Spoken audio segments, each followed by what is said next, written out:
Hello there and welcome to Sleepy Time Tales. Tonight we drift westward into a world that seemed to appear almost overnight, then fade just as quickly into legend. Imagine a country where distance stretched on and on, where opportunity called from somewhere beyond the far horizon, and where a whole life could be remade in a single season.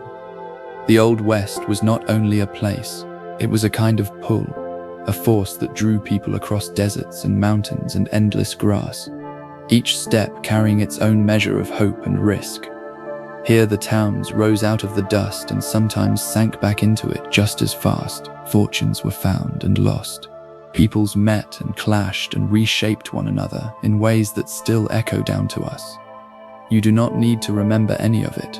You only need to let the stories carry you, the way a slow river carries a small boat out into the dark. If you enjoy these gentle journeys, I invite you to like, subscribe, or share a thought below. It helps others find their way here too, one sleepy soul at a time. But for now, let your shoulders soften and your breathing slow. Let the room grow quiet and warm around you. Let's begin. The West was built almost overnight, and then it vanished just as fast. In many places, the change came so quickly, it must have felt like a dream. A scatter of tents could become a town in a matter of weeks. A town of rough plank buildings could grow banks and hotels and a theater in only a handful of years. And then the very same place might empty out just as suddenly, when the silver ran thin, or the cattle price fell, or the railroad chose some other valley to pass through. People often arrived before the streets were finished, before the laws were written, before anyone knew whether the place would last a decade or a season. That speed gave the whole era its restless, electric feeling. Everything was unfinished and uncertain and brimming with possibility. A traveler could cross a stretch of country that looked empty in spring and find a busy little settlement standing there by autumn. That is part of what makes this chapter of history so strange and so gripping. It was not a slow unfolding. It was a rush of ambition and reinvention that could disappear almost as quickly as it came. A single strike of gold could pull thousands of people across a deadly continent. The promise was simple and almost impossible to resist. Somewhere out beyond the horizon, ordinary Earth might hold enough wealth to change your life forever. That rumor alone was strong enough to uproot farmers and clerks, sailors and craftsmen, dreamers of every kind, by the thousand. They crossed plains and mountains and deserts with thin supplies, little rest, and very little mercy from the land itself. Some traveled by wagon, some sailed the long way around the tip of South America, some cut across fever-ridden jungle and continued north by ship. Many never found their riches, some never arrived at all, and yet the mere possibility had a gravity all its own. Gold made great distances feel smaller, and made danger feel like something a person could bargain with. It also remade whole regions at astonishing speed. California is the clearest example of all, where once the news had spread, the world seemed to rush in at once. Few things in history reveal human longing so plainly as people willing to gamble everything on a glitter in the gravel. A single railroad could turn empty prairie into a roaring town. A line of steel could decide the fate of hundreds of miles of country. Before the tracks arrived, a place might be nothing more than grass and wind and a few scattered cabins. Then a railroad company would choose it for a stop, and everything changed. The laborers came first, and then the merchants, the surveyors, the saloon keepers, the speculators, and close behind them the families. Grain could be shipped out, lumber and machinery could be brought in. News and money and mail and strangers began to move at a speed the older frontier had never known. Businesses appeared because the trains had created customers. Hotels filled because travelers now had a reason to stop. Land grew dear because access meant profit. Rival towns sometimes fought bitterly to win a depot, because to miss the line could mean a slow and certain death.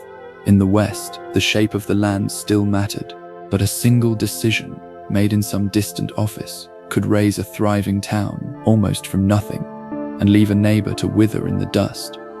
The West was never empty. It was already home to many nations. This is one of the most important truths beneath the whole legend.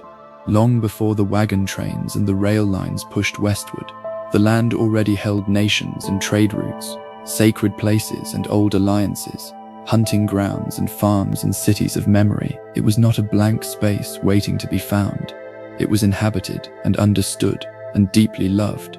The Lakota and the Comanche, the Apache and the Cheyenne, the Nez Perce and the Navajo, and countless others besides, knew these landscapes with a depth that newcomers could scarcely imagine. They knew where the hidden water lay, when the great herds would move, how the weather shifted across the open plains, which paths meant survival and which meant disaster. When settlement came, it did not enter an emptiness. It entered a world already full, and that changes the very heart of the story. It turns the movement westward from a simple tale of adventure into something far more human, a tale of meeting and pressure and loss. The more clearly we hold that in mind, the more real the era becomes. The cowboy was real, but the moving pictures made him far stranger than the truth. The screen gave us a figure of endless gunfights and lonely heroism, of dramatic showdowns beneath a hard blue sky. The working reality was dustier and tougher and far less glamorous. Most cowboys were hired hands, tending cattle for long hours and modest pay. They mended their gear and watched the herd and rode through foul weather and spent their days repeating tiring tasks that asked for patience far more than swagger. Many of them were very young. Many were black or Mexican or native, which the later stories often quietly pushed aside. Their clothing was plain because the work was punishing. Their skills mattered because frightened cattle and swollen rivers and sudden storms could turn deadly without warning. Even the familiar image of the mounted rider owes a great deal to older ways, shaped by Spanish and Mexican horsemen. None of this makes the truth less interesting. If anything, it makes it more so. The real cattle worker was no fantasy knight with a shining revolver. He was part of a hard and mingled working world that helped feed a growing nation. Some frontier towns had more saloons than they had homes or churches. That sounds like an exaggeration until you see how such places tended to grow. A camp might fill up first with single men chasing wages, or cards, or a little excitement in the evening. In that kind of place, drink and gambling and quick amusement were among the fastest businesses to open. A saloon asked less patience than a schoolhouse, and far less optimism than a church. It could be thrown together in a day, stocked, and opened to customers by nightfall. And these rooms were never only for whiskey. They served as meeting halls and hiring offices, as places to collect the mail and trade the latest rumor, as unofficial courtrooms of public opinion. Deals were struck there. Arguments began there. In some towns, the sheer number of saloons told you exactly what kind of settlement had formed, a place not yet built for permanence, balanced instead on appetite and cash and uncertainty. That density of saloons quietly reveals how raw the young social world could be, before deeper roots had time to grow beneath it. The lawman and the outlaw sometimes knew each other better than brothers. The frontier was a small world in curious ways.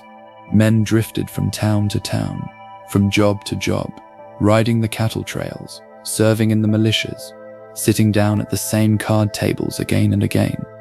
And so the line between the hunter and the hunted was not always a line between strangers. A sheriff might once have shared a hand of cards with the very man he later chased across the hills. A deputy might once have ridden alongside a future bandit. Old debts and old friendships, private grudges and private knowledge followed people all across the West. That gave many a confrontation a strange intimacy that the later legends tend to flatten out. These were not always clean struggles of pure virtue against pure evil. They could be reckonings between people who knew each other's habits and tempers and weaknesses very well. In a country where the institutions were thin, the personal ties carried enormous weight. Reputation mattered, memory mattered, and justice, when it came, often arrived wearing a face that was already familiar. The fastest road west could still kill you before winter. Speed offered no promise of safety. A family rushing to claim a piece of land or reach a mining camp could still be caught by a broken axle, by sickness, by drought, by a river too high to cross, by an early fall of snow. The trails promised movement, and they also laid travelers bare to the cruelty of timing. Leave too late, and the mountain passes might close. pushed the animals too hard, and the wagons became useless weight, misjudged the water on a dry stretch, and the whole journey could begin to unravel in a single day. Even the famous overland routes were grave tests of planning and endurance and luck. Sickness swept through the wagon trains in terrifying waves. Accidents killed quietly, without drama. Ordinary mistakes turned to catastrophe when the weather turned. This is part of what makes the great westward migration so astonishing. So many people set out knowing the risks, moving not toward comfort, but toward uncertainty measured in miles. To reach the West was not merely a matter of will. It often meant surviving a race against the season and the land itself. Barbed wire changed the West as deeply as the revolver ever did. Its power came not from noise, but from control. A cheap strand of twisted wire, set with sharp little barbs, could do what walls and guards and old custom never had. It marked ownership across immense spaces, and it made that ownership something a person could enforce. Before the fencing spread, the animals moved over open range, and the boundaries were often loose and seasonal and disputed. Once the wire began to stretch across the plains, that old pattern started to come apart. Ranchers closed off water and pasture, farmers guarded their crops, routes that had always been open could suddenly be blocked, tempers sharpened, because a man could now shut in the land with startling ease. To cut a fence became an act of rebellion. Range wars grew out of the simple question of who had the right to move and graze and survive. In that quiet way, barbed wire did something larger than divide up property. It changed the very logic of Western space.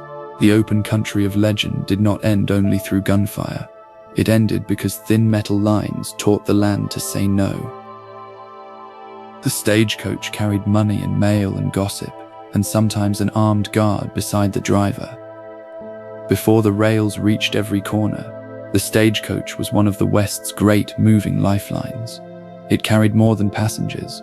It carried payrolls and legal papers, newspapers and parcels, election results and private letters and rumors that could change a town's mood before sundown. When a coach came rolling in, people gathered around it because it brought the wider world along with it. A late arrival might mean washed out roads, or a broken wheel, or robbery somewhere back along the route. The ride itself was rarely romantic. The passengers were crowded and jolted and coated in dust, and often thoroughly miserable by the end of the day. And yet that hard journey linked distant settlements into something like a shared world. The danger was real enough that some routes hired armed messengers, especially where a shipment of gold might tempt the bandits. That mix of ordinary errand and sudden violence is what makes the stagecoach so vivid. It was part omnibus and part strongbox, part post office and part moving target, all rolling together through the open country. A sheriff could be feared, admired, corrupt, or all three at once. On the frontier, a badge did not create a fixed kind of man. It only revealed the kind of man already standing beneath it. Some sheriffs were steady figures who kept the peace in places that badly needed it. Others drank too much, or played favorites, or collected their fees too eagerly, or used the office as a tool of private power. In many counties, the position was elected, which meant that popularity could matter every bit as much as principle. A sheriff might be respected by the merchants and despised by the ranch hands.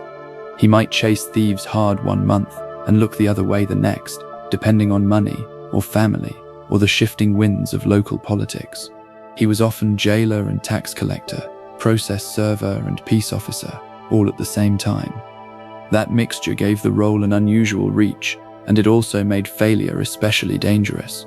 In a fast-growing town, a weak sheriff could invite chaos, and a ruthless one could bring an order that people never quite forgot and never quite forgave. Many a famous gunfighter survived only because most people miss under pressure. The legend makes frontier shooting seem almost surgical, as though calm and skillful men faced each other and placed their shots with perfect care. The truth was far more chaotic than that. Fear ruins precision. A rush of feeling disturbs the hands and narrows the eyes and turns all timing unreliable. Smoke and noise, poor light and bad footing and sudden movement made accurate fire harder still. Many an armed encounter ended in wild misses or minor wounds, or a confused retreat, rather than in the clean death of the stories. That helps explain why certain survivors gathered such powerful reputations. To stay alive through repeated fights did suggest nerve and experience, but it also reflected how inaccurate real violence tended to be. A man who kept his composure while the others panicked held a serious advantage. Some gunfighters understood this deeply. They practiced, they wasted no motion, they read a room well, and most of all, they kept working when other men lost hold of themselves. That is a more revealing story than the myth. Survival often belonged not to the fastest hand, but to the steadiest mind. Dodge City was already a legend before most Americans ever saw it. Its fame traveled farther than its own streets ever did. Newspapers and railroad talk, traveling performers and cheap fiction turned Dodge City into a symbol long before most people had any real sense of the place itself. It sat at a crucial meeting point in the cattle trade, where the herds coming north out of Texas met the machinery of shipment and sale. That alone brought money and noise, drifters and conflict. Young drovers arrived after brutal months on the trail, with wages to spend and their patience worn thin. The merchants saw opportunity in that, and so did the gamblers and the dance hall keepers and the weary law officers trying to hold the whole thing together. Over time, the town grew larger in the American imagination than it ever was upon the map. It came to stand for vice and speed, for danger and raw Western energy, all at once. That symbolic role matters. It shows how the West was becoming a kind of national performance, even while it was still unfolding, its story already being consumed while the cattle still crowded through the streets. Tombstone burst into being because silver was found in the hardest of desert country. Its rise makes far more sense once you picture the setting. This was no lush green valley waiting quietly to be settled. It was harsh land, where water was scarce and the heat could be punishing, and mere survival asked for careful planning. And then silver was discovered, and the promise of wealth changed what people were willing to endure. Investors poured in, miners arrived, the businesses followed, buildings climbed up out of the dust, because the riches underground made all the discomfort seem worthwhile. The result was one of the most famous boomtowns in the whole West, not because the place was welcoming, but because the awe was simply irresistible. That tension gave the town its particular edge. Everyday life there was shaped by scarcity above the ground and by expectation below it. A fortune depended on what could be hauled up from the deep shafts, in a landscape that offered very little comfort in return. Tombstone still fascinates us because it shows how powerful the lure of mineral wealth could be, enough to raise an ambitious town where nature never meant one to stand. Deadwood grew so wild, so quickly, that the rules could barely keep pace. Its story begins with a gold rush and a contradiction. People flooded into the Black Hills chasing gold, even though that country lay within land that treaty had recognized as belonging to the Lakota. That alone gave the settlement a charged and uneasy beginning, and then the growth came so fast that the institutions lagged behind nearly everything. Claims were staked and disputed, businesses opened, the crowds thickened long before any stable order could take hold. In that kind of air, reputations formed quickly, and danger itself could become a form of entertainment. Gamblers and merchants, laborers and drifters and women of every trade, all tried to carve out a place in a town that felt improvised from one week to the next. Deadwood became famous partly because it seemed to embody that raw frontier acceleration. It was not merely rough, it was unfinished in some deeper sense, a place where the rules often arrived only after the fact. That gave the town its volatile energy, and it helped turn a muddy gulch into one of the West's most enduring names. San Francisco rose from a quiet port into a city of the whole wide world. Before the gold rush, it was a modest settlement with a useful harbor, and little more. After the gold was found, it became one of the great gateways of the Pacific. Ships came crowding in, carrying fortune seekers and merchants, food and tools and clothing and ideas from astonishing distances. Some crews deserted the moment they landed, because the sailors too wanted their chance at the diggings inland. Goods from Latin America and Europe, from China and Australia and the eastern states, all flowed through the young city, and that movement transformed it utterly. Warehouses and banks and newspapers, hotels and shipping firms grew up beside neighborhoods shaped by people from every corner of the earth. Its importance was never only local. It became a hinge between the Western mining country and the great trade networks of the globe. That is what makes its rise so compelling to consider. The Wild West did not grow up alone and sealed away. It was plugged into oceans and markets and migrations far beyond the frontier, and San Francisco is the living proof of it. Some mining towns vanished so completely that they left only bottles and bones behind.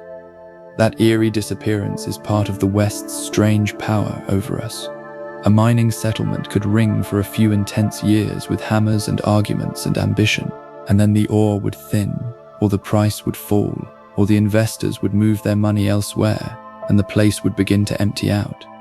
The buildings sagged, the roofs failed, the glass shattered in the wind. In some places, nearly everything that could be carried was carried away or salvaged for use elsewhere. What remained were only fragments that told of the vanished life. Rusted cans and broken crockery, old medicine bottles and boot leather, collapsed shafts and quiet graves, still whisper that people once imagined a whole future here. These places matter because they preserve both the speed of Western hope and the fragility of Western permanence. People did not always leave because they wished to. They left because the reason to stay had simply disappeared. A ghost town is not only a picturesque ruin, it is a record of how fiercely people believed in a place and how quickly that belief could fail. The California gold rush transformed the American West in the space of a single breath. Very few events ever changed a region so fast or so completely. Once the word had spread that gold lay in California, the migration surged with astonishing force. People came by wagon across the whole continent, by ship around the long tip of South America, by sea to Panama, and across the isthmus to another vessel. The sheer scale of the movement was staggering. California's population swelled almost overnight. Native communities faced invasion and terrible violence. Trade expanded in a rush. The ports grew crowded, and prices soared, and new businesses flourished because thousands of newcomers needed food and tools and shelter and law. Even the politics of the whole nation felt the shock, because a swiftly growing California demanded swift attention. What makes the rush so gripping is not only the lure of the gold itself, it is the speed of the answering wave. A single discovery in a far-off region sent ripples through migration and finance and law and power alike. It was as though the map of the country had begun, quietly and irreversibly, to move beneath everyone's feet. The gold seekers often found their disappointment faster than any fortune. For every shining success story, there were countless harder lives shaped by exhaustion and debt and hope that never came true. Many arrived imagining nuggets lying close to the surface, waiting for anyone brave enough to reach down and claim them. But by the time the great numbers reached the goldfields, the easy pickings were usually gone. What followed was relentless labor in cold streams, dangerous digging, costly supplies, and ever fiercer competition. A miner might work for weeks and come away with little to show but sore hands and a mounting frustration. Meanwhile, the storekeepers and the freight haulers, the boarding house keepers and the tool sellers often earned a steadier profit from the rush than the prospectors ever did. That reversal is one of the most revealing truths of the whole West. The dream of instant wealth is what set everyone in motion, but the everyday economies quietly rewarded those who served the dream rather than chased it. The disappointment could be crushing, and still the people kept coming, hope holding firm even as the evidence kept whispering that someone else was far more likely to get rich first. A good shovel could matter far more than a good pistol. The mythology of the West loves the gun because it is dramatic and fast and easy to remember, but everyday survival often rested on humbler tools. A sturdy shovel could dig a drainage ditch before a storm came to flood the camp.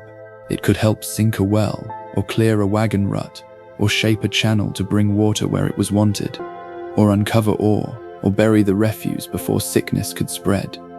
In the mining districts, it was as essential as hope itself. In the farming country, it turned raw labor into something lasting, one scoop of earth at a time. Even out upon the trail, plain equipment mattered far more often than any weapon. Axes and ropes, hammers and shovels solved the sort of problems that arrived with every single day. The pistol answered only the rarer moments, though it was those moments that seized the imagination later. That contrast says a great deal about the true West. It was built less by constant gunfire than by patient, repeated effort, by ordinary people who kept digging and hauling and mending whatever the day demanded. Hydraulic mining could move whole mountains and poison the rivers far downstream. This was the taking of gold on a scale that feels almost industrial in its force. Instead of patiently working the creeks, companies blasted entire hillsides with powerful jets of water, turning solid earth into slurry and washing the sediment through their channels in search of profit. The method could strip a landscape with terrifying speed. What had taken nature untold ages to shape could be reduced to waste in a fraction of the time. And the destruction did not stay in the mine. Mud and rock and debris surged down into the rivers, choking the waterways, burying good farmland, and harming communities far from the source. Downstream farmers watched their fertile ground smothered under the waste of people they might never meet. That conflict matters because it shows the West not only as a place of rugged, solitary figures, but as a battleground over who had the right to damage a land for the sake of wealth. The cost to the earth was immense, and the argument it stirred up feels strikingly modern to us now. Extraction promised fortunes, but someone else so often paid the price. The silver of Nevada helped to finance a whole growing industrial nation. The riches pulled from that country were never merely local windfalls. They fed something far larger. Vast quantities of silver pouring out of the Nevada mines gave energy to banks and investors, to transport networks and equipment makers, to the whole financial machinery of a nation swiftly expanding its industrial power. The mining camps and the company offices were tied to the eastern markets by credit and speculation, and by the metal itself. What came up out of those deep workings helped to lubricate an economy hungry for capital and confidence. That is part of what makes Western mining so fascinating to sit with. It was never only a remote adventure of picks and lanterns in the dark.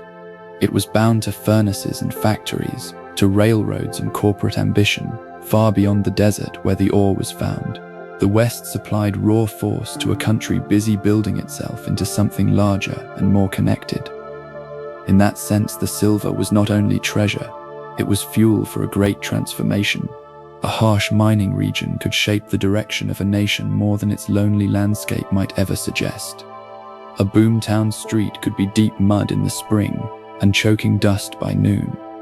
Life in these settlements could shift with the weather in almost comic extremes. After the rain, the streets became thick and sucking trenches, where boots stuck fast and wagon wheels sank and the animals splashed through a mire of filth. And then the ground could dry quickly under a fierce sun and constant traffic, breaking into a fine dust that coated the clothes, the food, the lungs, and the shop windows. That unstable physical world shaped daily life far more than the legends usually admit. Simply crossing town could become an ordeal. Deliveries slowed, good clothes were ruined. Businesses had to bend themselves to conditions that made even a short walk unpleasant. And yet the people still dressed well when they could, still opened their stores and held their dances and argued their cases, still tried to build a civic life amid all the mess. That contrast is part of the fascination. The boomtowns reached for respectability, while the very streets beneath them resisted it. The land kept reminding everyone how provisional the whole place still was, how thin the crust of order really lay. Fire destroyed the frontier towns so often that rebuilding became a routine skill. Many a western settlement was frighteningly quick to burn. The buildings went up fast, often from dry timber, with thin walls and wood stoves and oil lamps, and very little thought for safety. The wind could turn a small blaze into a racing disaster within minutes. One overturned lamp, one bad chimney, one spark in the wrong place might erase a whole business district in a matter of hours. The water supply was often limited, and the organized fire brigades were weak or entirely absent in the younger towns. That made rebuilding a strange frontier art in its own right. People salvaged what they could, cleared the ash, raised the new walls, and resumed their trade with remarkable speed because they had little other choice. Their capital and their confidence depended on refusing to let the fire have the final word. These repeated burnings reveal just how precarious Western growth really was. The prosperity did not rest on sturdy foundations at first. It rested on determination and urgency and a good deal of luck. A town could look solid from a distance, while one bad night still threatened to leave it charred and empty by dawn. Wooden sidewalks were common because the streets themselves could become impassable swamps. They may sound quaint to us now, but they were a practical answer to a stubborn problem.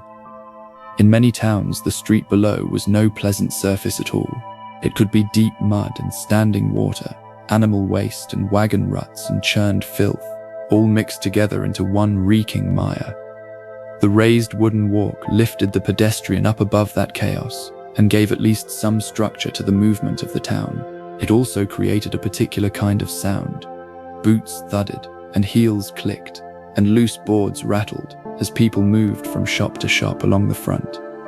That rhythm became part of the life of the Western town. These walkways were far from perfect. They splintered and shifted, and sometimes hid a danger beneath their planks. Still, they made trade possible where the ground itself refused to cooperate. What is quietly wonderful about them is how clearly they show the improvising spirit of the West. The settlements did not wait for ideal conditions before they began to act like proper towns. They laid a narrow platform of order above the muck and carried on with the business of the day. Hotels and banks and opera houses followed the wealth into the most unlikely places. That trio tells you a great deal about how the Western communities imagined themselves.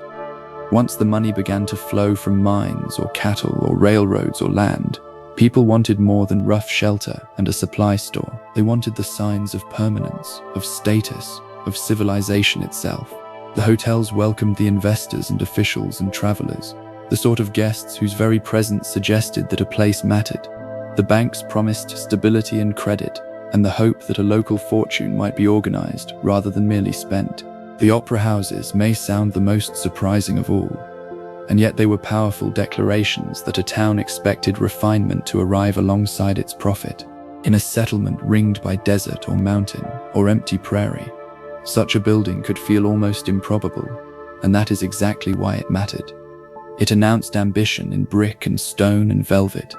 The West was never only a story of rough edges, it was also a story of communities reaching toward legitimacy at an astonishing pace, buying not just survival, but architecture and performance and the dream of respectability. Some frontier newspapers were being printed before the streets were even properly named. That single detail captures the speed and hunger of boomtown life almost perfectly. People wanted their information at once, even while the place itself was still half invented around them. A newspaper might appear before the drainage was solved, before the buildings were finished, before anyone had settled on a lasting plan for the streets. Its pages carried claim notices and shipping news, political quarrels and advertisements, scandals and fierce local opinion. That made the press a builder of towns as much as a mere recorder of them. It boosted the settlement, attacked its enemies, praised its investors, and shaped the public sense of the place, all while the mud still filled the roads outside. Some of the papers were reckless, or partisan, or funny, or downright vicious, but they were rarely dull. They helped tell the residents what kind of place they believed they were living in. That is the wonderful strangeness of it. Language and ambition sometimes arrived ahead of the infrastructure. A frontier town might first become real not through careful planning, but through bold headlines insisting that its importance had already begun. The telegraph wires shrank the West far faster than any wagon ever could. For centuries, distance had simply meant delay. A message could move no faster than a rider, a ship, a stagecoach, and then the telegraph changed the very meaning of far away. News that had once taken weeks or months could now arrive in a matter of minutes. A remote town was still just as distant on the map, and yet it was no longer cut off in the same way from the flow of information. Prices and election results, Military news and business orders and private messages began to leap across immense spaces with startling speed that altered the nature of power itself. Officials could coordinate more quickly, markets reacted faster, the newspapers grew timelier, a decision made in one city could touch another almost at once. The West did not physically shrink, of course, but the human experience of it did. The vast landscapes remained vast, and yet they felt a little less separate once the wires had stitched them into a single nervous system. That is why the telegraph deserves its place beside the railroad in this story. It changed not where the West was, but how swiftly the rest of the world could reach into it. The Pony Express became famous even though it lasted only the briefest while. Its legend feels far larger than its actual span of life. The service ran for only a short window before the telegraph made it obsolete, and yet it burnt itself into the American memory with astonishing force. Part of that came from the image itself. A lone rider racing across an immense country, changing horses, carrying urgent mail through danger and distance, was exactly the kind of story that people wanted the West to tell about itself. It offered speed and courage and drama in one compact and shining symbol. The route stretched across huge stretches of ground, and it demanded discipline from horse and man alike. Letters moved faster than they ever had, which made the whole thing seem almost miraculous for its moment. Even its failure only helped the legend along. It was heroic and costly, and swiftly overtaken by newer technology, which gives it the feeling of a glorious final sprint before a new age arrived. The Pony Express mattered not because it lasted, but because it caught the West in motion, forever young, forever leaning into the wind. The railroad ended the age when remoteness ruled over everything. Before the rails came, distance could dominate every decision a person made. It shaped the price of food and the pace of the news, the reach of the law and the odds of simple survival. A place far from navigable water or a good road was not merely inconvenient, it was vulnerable to delay in almost every form. And then the railroad arrived and shattered that old logic. Heavy machinery and building materials, passengers and livestock, mail and manufactured goods could all move with a reliability that older transport had rarely matched. A town that once felt isolated could suddenly plug itself into national markets and national politics. That shift changed the imagination too. The far western places no longer seemed quite so far. Investors could think bigger. Settlers could move with more confidence. Governments could project their power more effectively. The railroad did not erase hardship, but it weakened the old tyranny of remoteness that had so long defined Western life. In doing so, it turned the frontier from a world of separation into a world of connection and commerce, and quietly accelerating control. The tracks stitched the continent together and split its communities apart. That double effect is one of the most striking truths about the Western railroads. They connected distant regions, sped the flow of news, and made national movement far easier than before. And yet the very same lines that united the country could also divide the places they passed through. A railroad might bring wealth to one settlement while bypassing another only a few miles off, leaving the unlucky town to fade. Within a town, the tracks could form a hard boundary that shaped the neighborhoods and the business districts and the patterns of daily life for generations. They also cut through lands already lived in, disrupting old migration routes and grazing grounds and long-standing bonds to place. That tension gives the railroad story its real depth. Progress did not arrive as a simple blessing. It made winners and losers, access and exclusion, prosperity and bitterness, all at once.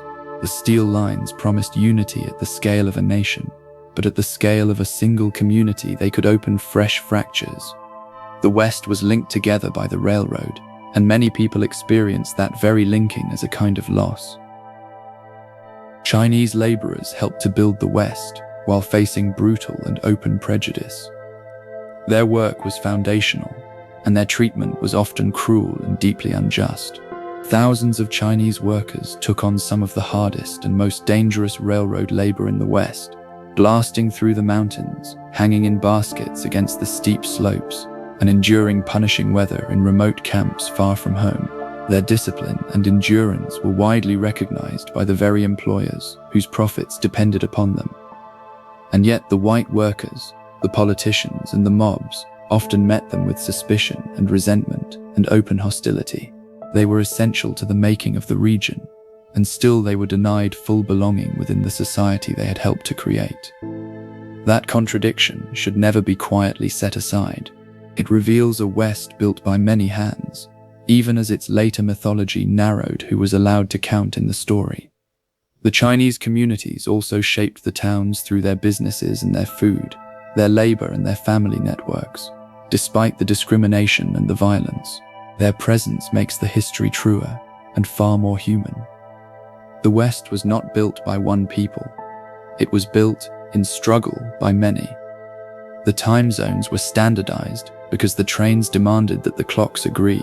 Before rail travel came to rule, local time was often just that, a purely local thing. The towns set their clocks by the sun overhead, which meant that noon in one place did not quite match noon in the next. That worked well enough when movement was slow, but once the trains began running on tight schedules across long distances, the old system became a serious problem. A network of rail lines needed consistency. To dispatch the trains safely required a shared time, not hundreds of slightly different local versions of it.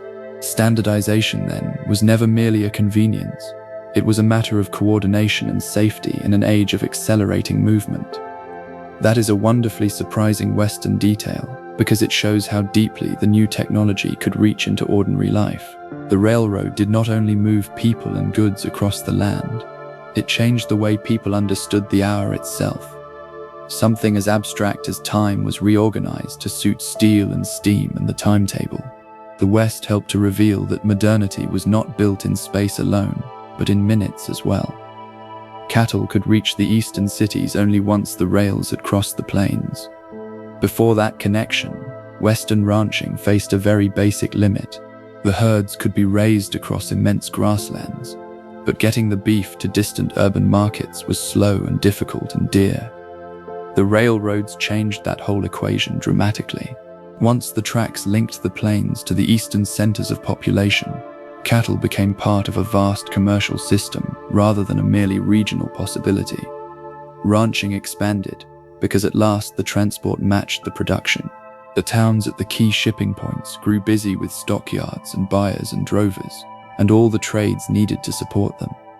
This is why the railroad belongs so centrally in the story of the cattle kingdom. It did not merely help an industry that already existed, it made the great scale of success possible in the first place. The famous drives that went northward were shaped by the search for a railhead where the animals could be loaded and sent east. Without that steel connection, the western cattle might have stayed a local resource instead of a national one. The image of the cowboy upon the plains was tied, more than it first appears, to the distant appetites of the eastern city. Buffalo hides once filled the rail cars while the great herds collapsed all around them. The scale of the destruction is hard to fully take in. Hunters killed the bison in enormous numbers, often taking only the hides, and sometimes the tongues, and leaving the rest behind to rot upon the plains. The railroads made the slaughter easier still, carrying the hunters and their equipment and the products of the kill with a far greater efficiency than before. What had once been one of the greatest animal populations on the whole earth was driven toward ruin with shocking speed. And for the native nations across the plains, this was not merely an environmental tragedy. It was a blow struck at the very foundation of their world. The bison had given food and clothing, tools and shelter, and deep cultural meaning. When the herds collapsed, whole ways of life were attacked at the root. That is what makes the image of the hides stacked high in the rail cars so haunting to consider. It holds profit and devastation together within the same frame. The West's transformation was never only a story of building and connecting.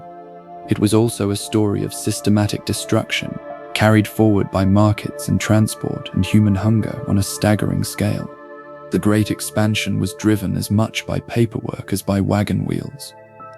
The romance of the westward movement so often focuses on the motion of it, the wagons creaking across the plains, the riders on horseback, the camps beneath the open sky, and yet behind all that visible journeying sat an enormous world of documents. Surveys measured the land, deeds transferred it from hand to hand, claims established the rights to a mine or a stream of water, military orders moved the troops about, railroad grants redistributed vast stretches of territory, court records and treaties and patents and territorial laws determined who could own, or cross, or sell, or seize what. That paper world may seem far less exciting than the trail, but it shaped the West every bit as deeply. It converted the landscapes into property, the conflicts into cases, the conquest into administration. In many ways, the expansion became durable only once it was written down, and mapped and stamped and filed away. That is why the paperwork matters so much here. The West was not transformed by courage alone. It was transformed by clerks and surveyors and lawmakers and speculators, whose decisions could redirect a distant life from far away. The Homestead Act turned mere survival into a legal gamble. The promise sounded almost miraculous. A person could claim a piece of land, and through residence and improvement, make it lawfully their own. And yet the offer came with brutal conditions hidden inside that hopeful vision. The acreage might look generous upon paper, but much of the Great Plains was dry and exposed and difficult to farm without capital or experience or luck. A homesteader had to prove endurance quite as much as ownership, build a dwelling, work the land, stay long enough, hope the weather would cooperate, hope the soil would yield, hope that the isolation would not break the family before the law rewarded their persistence. The gamble was deeply American in spirit and deeply unforgiving in practice. Many succeeded only through extraordinary labor. Many others failed because the legal framework had imagined a sturdier, wetter, more forgiving world than the one they actually entered. That is why this law still feels so fascinating. It transformed the dream of owning property into a test of weather and will and paperwork and sheer survival, out where the wind never seemed to stop. Sod houses were built up from the very earth, in places where timber was scarce. Out on the treeless plains, necessity gave rise to one of the most distinctive homes in all of Western history. The settlers cut thick strips of tough prairie sod and stacked them into walls, because there was often little wood to build with for miles around. What sounds primitive was in truth an ingenious answer to the environment. The dense earth gave insulation against both heat and cold, and in a land of relentless wind that mattered enormously. And yet life inside such a home could be difficult in ways that modern ears may scarcely imagine. Dirt sifted down from above, insects found their way through the cracks, heavy rain could weaken the whole structure. The roof demanded constant attention. Still, the families cooked and slept, argued and read and prayed, and raised their children within these earthen shelters. That is part of what makes them so memorable. They show how Western settlement depended upon adaptation rather than ideal conditions. People did not wait for the proper materials to appear. They built with the land beneath their feet and tried to make endurance itself feel a little like home. The prairie winds could strip away the roof, the crop, and the hope, all in one season. The wind upon the plains was never just weather. It was a force that entered daily life with an exhausting persistence. It dried the soil and bent the young crops, rattled the walls and slammed the doors, drove the dust into the food, and worked without rest against all comfort. In its stronger bursts, it could peel the roofing loose, scatter the tools, damage the fences, and leave a homestead looking as though something alive had come to attack it. For newcomers from gentler regions, the effect upon the mind could be quite as severe as the effect upon the land. The country already felt so vast and exposed, and when the wind took command of it, day after day after day, that exposure became something deeply personal. A person could feel worn down by an invisible pressure. The prairie tested not only farming skill but emotional resilience. That is why this small detail matters so much. The West was shaped by its famous events and its famous figures, and also by the slow grinding power of the climate. Sometimes the enemy was not violence, nor distance, but only the moving air itself. Water decided which dreams would survive, and which settlements would quietly die. More than almost anything else, Water settled the fate of Western ambition. A town might have energy and investment and eager newcomers, and yet without a dependable supply, it stood upon a weak foundation. The ranches needed it. The farms depended on it. The railroads required it for their steam. No household could endure for long without it. A spring, a creek, a river, or a reliable well could make one site prosper while another faded only a short way off. That reality sharpened every conflict, because water was never merely a natural resource. It was leverage and survival and future value all at once. To control it could shape the property lines, the patterns of labor, the balance of power within whole communities. This is one of the most revealing truths of the West. The grand language of opportunity so often rested on something very basic and very plain. Before the dreams could become towns, or the fortunes could become dynasties, somebody had to answer the practical question of where the water would come from. And without that answer, the whole vision dried up soon enough. Irrigation could turn the desert into farmland and into a zone of bitter conflict. The coming of irrigation could feel almost miraculous. Water, carried through the ditches and the canals, and later through more elaborate systems, allowed fields to appear where the dry land had once seemed to forbid all cultivation. Orchards and farms and towns expanded because human engineering had redirected the very terms of the possible. And yet every channel of water also carried an argument along with it. Who received how much? Who held priority in a drought? Who had the right to divert a stream? Who bore the loss when those upstream claimed more than their share? That is why irrigation belongs in the story as both a triumph and a tension. It turned scarcity into productivity, and it also made the conflict more precise and sometimes more bitter. When water was moved by human design, justice grew harder to separate from power. The desert could be made to bloom, but not without decisions that favored some people over others. In that sense, irrigation was never only a technical achievement. It was a political one as well, and the lines it drew could prove as consequential as any border upon the map. Fence cutting became a frontier crime once the ranch wars began to erupt. After the wire had spread across the plains, to cut it became something more than mere vandalism. It became a direct challenge to a new order. To some people, a fence protected hard-won property and investment. To others, it stood for enclosure and greed, and for the theft of a freedom that had once been more widely shared. When the tensions sharpened between the large ranchers, the small farmers, and their competing interests, the wire itself became a target. A cut fence could release the livestock, reopen the blocked ground, or send a message of defiance far sharper than any words. That gave the act a symbolic charge well beyond the metal strands involved.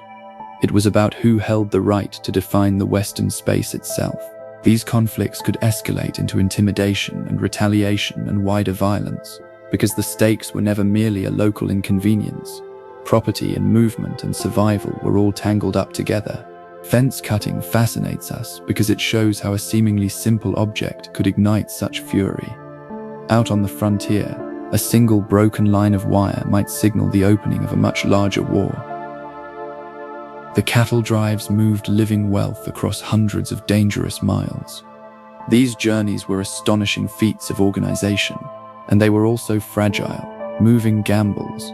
The herd itself was the fortune. It had to be kept alive and directed and protected and delivered across plains and rivers and storms and unfamiliar ground.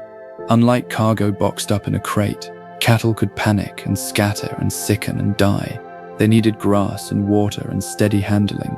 Every mile carried its risk, because the wealth upon the hoof could turn to chaos in an instant. That is part of what makes the drives so gripping to imagine. They were not simply long rides across the country.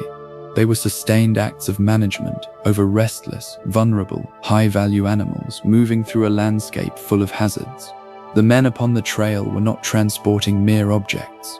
They were escorting a breathing investment that could collapse under heat or injury or weather or fear. And when a herd finally reached its destination in saleable condition, the achievement was immense. A successful drive meant that order had been imposed upon distance and danger and animal instinct. week after grinding week, until the far end of the trail at last came into view. The trail boss had to manage the storms and the stampedes, the rustlers and the exhausted men. Leadership on a cattle drive demanded far more than mere toughness.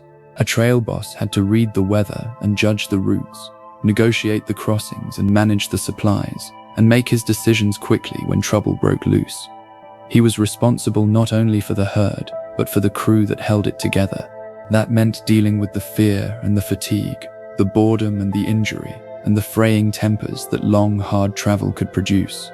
A storm might force a sudden change of plan. A rumor of rustlers might demand a whole night of watchfulness. A frightened herd might need calm handling at the very moment the men themselves felt least calm. Authority in that setting was practical before it was ever heroic. A boss who misjudged the land or mishandled his crew could destroy the entire venture. That is what makes the role so deeply fascinating. Out on the trail, command was tested every single day against nature and uncertainty and human weakness. The cattle drive may look romantic from a distance, but up close it depended on relentless decision made under pressure from dawn until dark. The longhorn cattle survived the trail because they were astonishingly tough. These animals were built for hardship in a way that made them almost legendary. Longhorns could travel great distances and handle the heat and resist disease better than many another breed, and keep moving on the rough forage that would weaken a more delicate beast. Their great spread of horns made them striking to look upon, but their true value lay in their endurance. On the long trails north, that endurance meant everything. A herd had to cross open country and face the swings of the weather and survive its thirst, and still arrive in condition fit for sale. Fragile animals would have turned the whole cattle business into a ruinous gamble. The longhorns made it possible. They were no pampered creatures shaped for comfort. They were the product of many generations of adaptation in a demanding land. That is why they matter so much in this story. The famous drives were never feats of human management alone. They depended upon an animal tough enough to carry the burden of an entire Western industry upon its hooves, mile after dusty mile, all the way to the railhead. The cowboys were often only teenagers, doing relentless work for very modest pay. The image of the fully formed Western hero hides a plainer truth beneath it. Many of the hands upon the trail were very young men, and sometimes little more than boys, learning quickly in a world that demanded usefulness from the very start. The labor was repetitive and dirty and exhausting. They rode long hours and slept lightly, worked through the heat and the storms, and accepted their discomfort as simply part of the job. The pay was seldom grand. For many of them, the work offered experience and movement and a place in the cattle economy far more than it offered any wealth. That gap between the legend and the reality is one of the most fascinating things about cowboy life. The later stories gave these workers a kind of epic nobility, but the real account includes their youth, their low wages, their rough conditions, and their constant responsibility. A teenager on the trail might be expected to help control a herd worth a fortune, while earning far less glamour than the myth would ever suggest, and somehow that makes the reality more human and no less remarkable for it. Many of the cowboys were black, or Mexican, or native, and not white at all. This is one of the clearest examples of how the mythology narrowed the real West. The cattle world drew upon many peoples, and the men who moved across the ranches and the trails reflected that mingling. Black cowboys found employment and skill in the ranch labor after emancipation, even within a society still deeply marked by its racism. Mexican riders brought their knowledge and their vocabulary and their working traditions, rooted in generations of horsemanship. Native men worked in ranching too, drawing on their own long experience with animals and land and movement. And yet the later images of the cowboys so often whitened this whole world, until entire groups had nearly disappeared from the popular picture. To recover the truth changes the very feeling of the story. It reminds us that the West was not built by a single face or a single voice. It was built by people meeting one another in labor and hierarchy and exchange, across cultures that never truly stood apart. The cattle frontier was mixed from the very beginning, even when the memory later chose to pretend otherwise. The vaqueros shaped cowboy culture long before the United States pushed westward. Long before the classic American cowboy ever entered the legend, the vaquero tradition had already developed across the Spanish and Mexican lands. These skilled horsemen refined their methods of herding and roping, of riding and handling cattle, that would later become central to the Western ranch work north of the border. That inheritance is everywhere, once you begin to listen for it. It lives in the techniques, and in the equipment, and in the working language of the range. And more than that, it lives in the very idea of the mounted cattle worker itself. The American West did not invent this figure out of nothing. It adopted and adapted, and too often failed to acknowledge, a much older tradition that was already thriving in the borderlands. That makes the history richer and far more honest. Cowboy culture was never a purely national creation, born up out of empty space. It emerged through contact and borrowing and continuity across the shifting political lines. The story begins earlier than many people imagine, and its roots run deep into the Spanish and Mexican experience on horseback, in lands that were only later claimed by the United States. Branding was essential because in a vast herd, the cattle looked very nearly the same.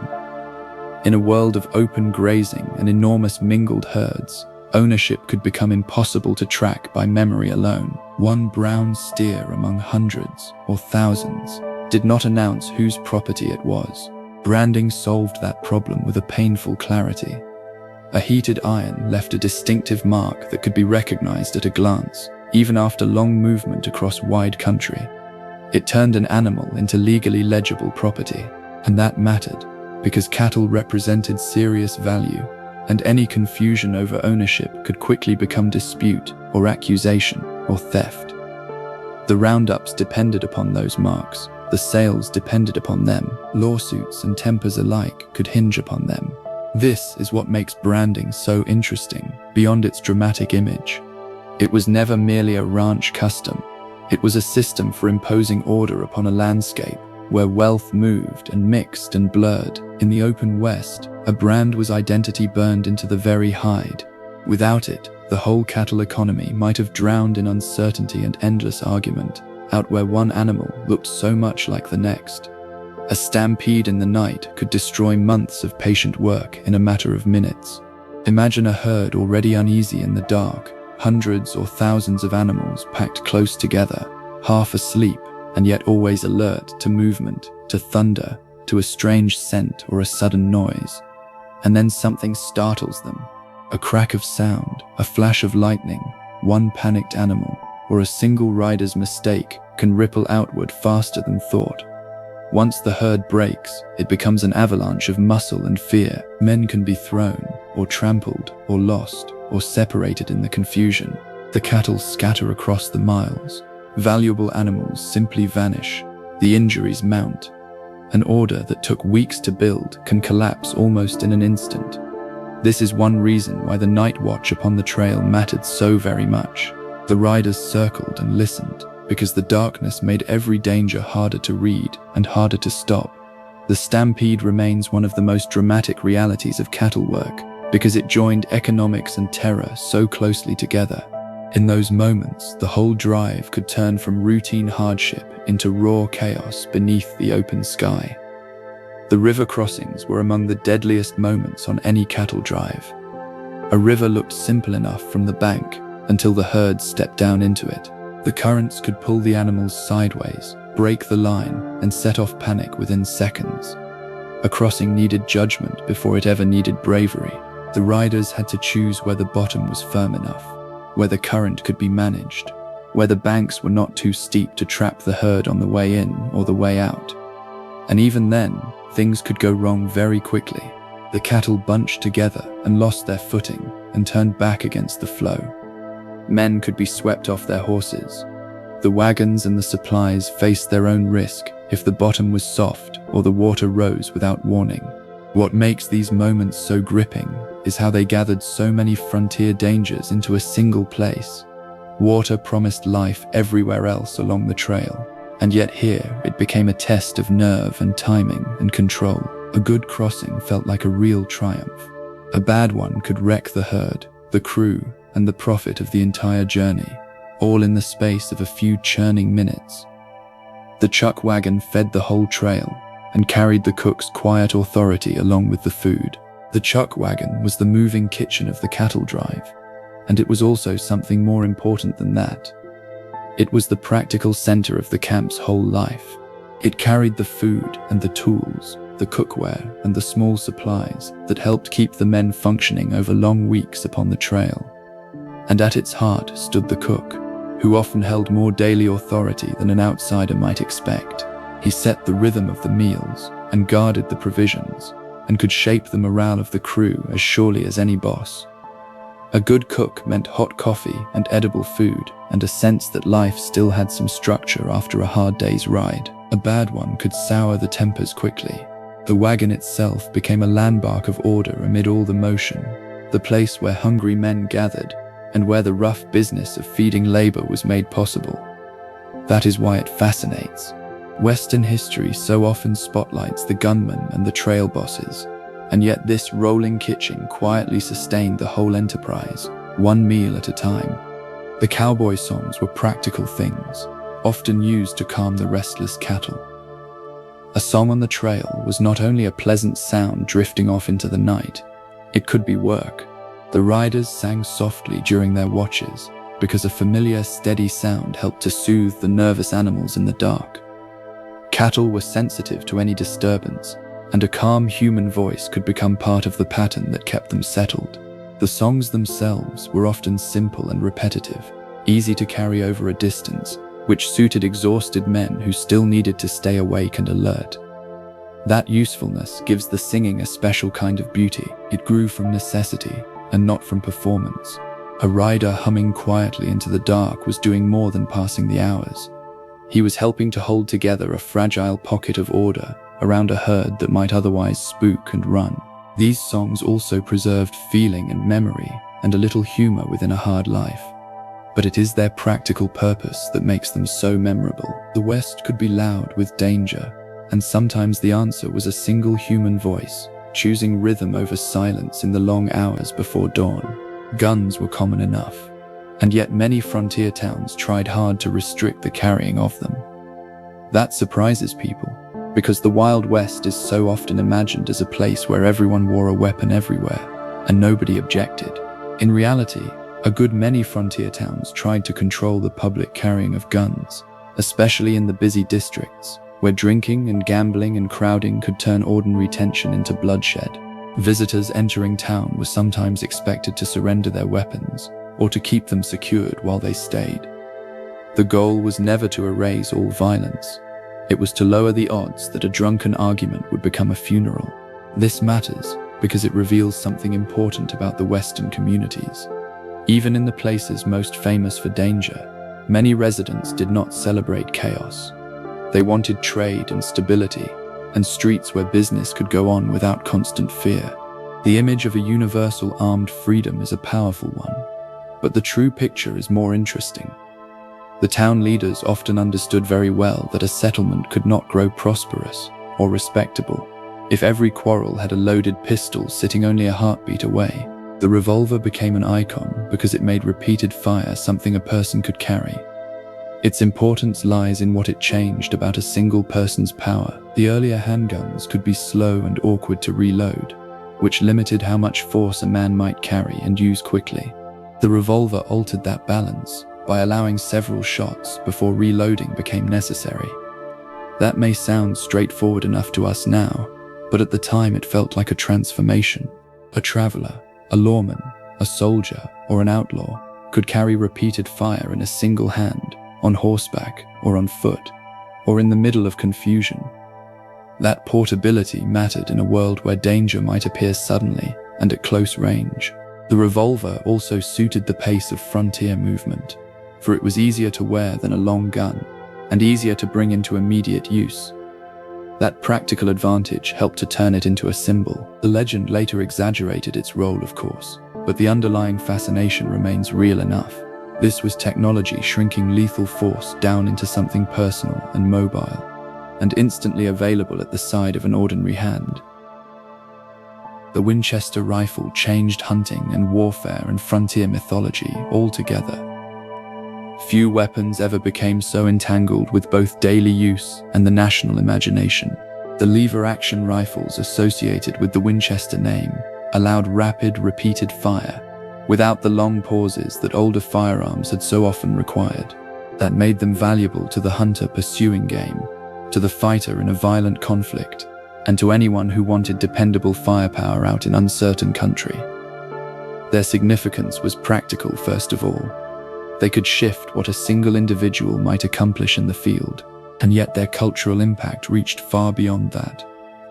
These rifles entered the advertisements and the stories, and later the moving pictures, until they became part of the very visual language of the West itself. That double life is what makes them so fascinating.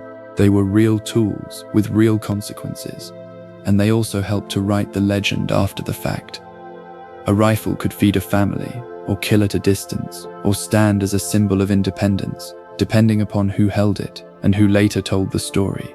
Few objects show so clearly how the technology and the myth grew up together on the frontier, hand in hand. The shotgun was often feared more than the pistol at close range. The pistol became the great icon of Western violence, and yet the fear on the ground did not always follow the legend. At a short distance, a shotgun could be devastating in a way that people understood at once, and in their very bones. In a saloon, or a hallway, or a coach stop, or a doorway, it offered brutal stopping power without requiring the same precision a handgun might demand.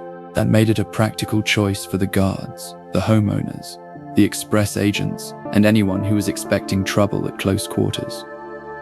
Its reputation came not from elegance, but from a kind of certainty. A revolver looked dramatic on a hip, a shotgun looked like bad news already decided. This contrast is fascinating because it reminds us that memory and usefulness are not always the same thing. The weapons most celebrated later were not always the ones most feared in the moment. The West ran on practical judgments as much as on symbols. When the danger felt immediate and the space was tight, a great many people trusted the scattergun far more than the sidearm at their side. Vigilantes appeared wherever the courts were weak or distant or simply mistrusted. When formal justice seemed too slow, too corrupt, or too fragile to protect a community, some residents took punishment into their own hands. It could begin in the language of necessity. People feared the theft, the murder, the disorder, and believed that the official channels would never solve it. A committee of vigilance might present itself as the answer, claiming to defend honest citizens where the institutions had failed. And sometimes these groups did rise from a genuine frustration, and yet the danger was built into the very idea from the start. Once private citizens claimed the right to arrest and judge and punish outside of the normal process, justice could become something harsher and far less reliable. Personal grudges and panic and prejudice and rumor all found room to operate. That is why vigilante history feels so gripping and so uneasy at once. It reveals how badly people wanted order, and also how quickly that desire could mutate into an uncontrolled power. On the frontier, the absence of trusted courts did not simply create fairness. Far too often it created something more dangerous still. The posse was made of ordinary citizens, asked to chase down danger at a moment's notice. The word sounds cinematic to us now, but the reality was often improvised and tense. When a sheriff needed help pursuing a suspect, or recovering stolen property, or answering some sudden violence, he might call upon the local men to join the chase. These were not professional forces in the modern sense. They could be ranchers or shopkeepers, laborers or travelers, pulled into the work of the law for a single day because the circumstances demanded numbers. That gave a posse a strange character all its own. It mixed civic duty and excitement and fear and uncertainty into one fast-moving group. Some of the men may have known well how to ride and shoot. Others may have answered only because to refuse looked dishonorable in front of their neighbors. The result could be effective or chaotic, or somehow both at once. What makes the posse so fascinating is how it reveals just how thin the institutional power could be upon the frontier. When trouble came, the line between the private citizen and the temporary arm of the law could vanish almost at once in a rising cloud of dust. Some jails were so flimsy that the prisoners could simply cut their way out. Frontier communities often built their places of confinement from whatever materials and money they happened to have, which could produce results far less secure than the word jail would suggest. In the newer or poorer settlements, a lockup might be little more than a small wooden structure, with barred openings and thin walls and obvious weaknesses. A determined prisoner, given time, or a hidden tool, or a little help from outside, could exploit those weaknesses surprisingly easily. Escape stories were therefore not rare flourishes of the legend. They were built into the practical limits of frontier construction. This detail is fascinating because it exposes how provisional the enforcement of law could really be. A town might declare its authority, make an arrest, and hold a dramatic hearing, and still lack any truly dependable place to keep the accused. Security depended on materials and manpower and money that were so often in short supply. The image of the solid stone cell belongs to a later and stronger age.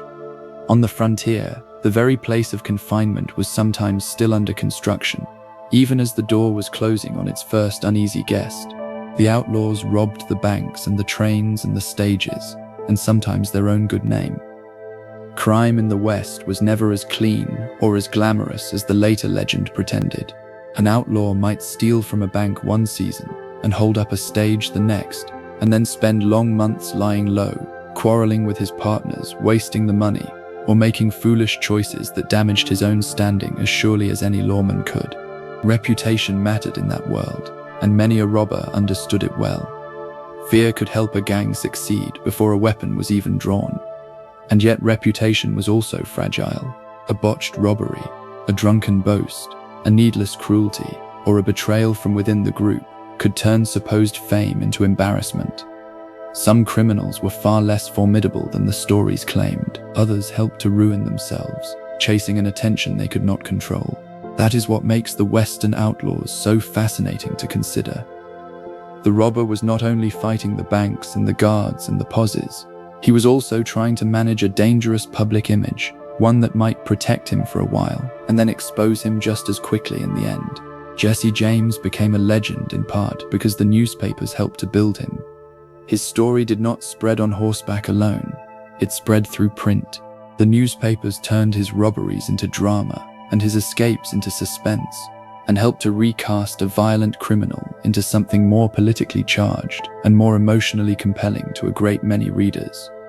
Some editors condemned him outright, others, openly or by suggestion, gave his career a strange aura, linking him to post-war bitterness and regional identity and the language of resistance. That mattered enormously. A robbery in one place could become a legend hundreds of miles away, because print amplified it and sharpened it and shaped how people felt before they knew many of the facts. And James understood publicity too. He was not merely hunted by the press, he benefited from it. The result was one of the clearest examples of media power in the whole West. A gunman became something more than a man, because the newspapers helped to script him into a symbol. His legend reveals that the frontier was not only lived out at gunpoint, it was also narrated carefully and endlessly in ink. Butch Cassidy stayed famous because charm can so easily outlive the truth. Not every outlaw remains vivid in the memory for the same reason. Some survive through terror, and others through violence, and a few survive through something more slippery than either. Cassidy endured partly because the stories told about him so often carried wit and style, and a sense that he was more personable than the ordinary bandit. Whether every such tale was true matters less than the effect of it. People are often drawn to a rogue who seems clever and relaxed and oddly likable, even when he is plainly a criminal. That quality softened his image without ever quite erasing the seriousness of what he did. It also made the later retellings especially durable. A charming outlaw fits neatly into the imagination. He feels like someone a storyteller wishes to keep around. That is why Cassidy fascinates us beyond the robberies themselves. His afterlife shows how personality, or at least the idea of a personality, can shape the memory of a life. In the West, charm could become a strange kind of armor, protecting a reputation long after the harder facts had begun to blur. Billy the Kid died young, and then grew older in the myth. His actual life was short, and yet the legend never stopped aging. That is one of the strangest things about him, a young man caught up in violence and escape and frontier conflict. He died before he had much chance to become anything else. And still the stories kept growing, layering maturity and mystery and scale upon a life that had ended so early. The kid became larger than his years, because people kept returning to the same irresistible ingredients: youth, danger, speed, defiance. An early death freezes a figure in a powerful way. There is no long decline, no dull old age, no slow fading into ordinary life. Instead, there is an opening for myth to keep speaking on, after the body itself is gone, and that is exactly what happened here. He remained forever unfinished, and the unfinished figures always invite invention.